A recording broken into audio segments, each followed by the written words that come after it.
This free step-by-step video comes to you directly from Haynes, creators of the world's best repair manuals. Fix your car or truck the right way with our accurate and reliable information at your side. You can complete more than 200 jobs on this vehicle when you purchase the complete online manual at Haynes.com.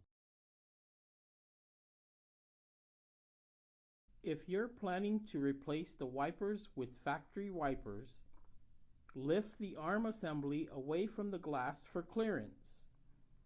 Grasp the sides of the lever. Then pull down the plastic blade adapter. Attach the new wiper to the arm. Connection can be confirmed by an audible click.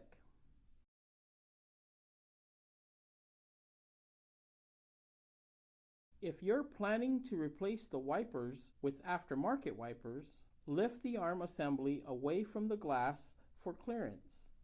Release the tabs at the end of the lever, then slide the wiper blade assembly out of the hook in the end of the arm. Attach the new wiper to the arm. Connection can be confirmed by an audible click.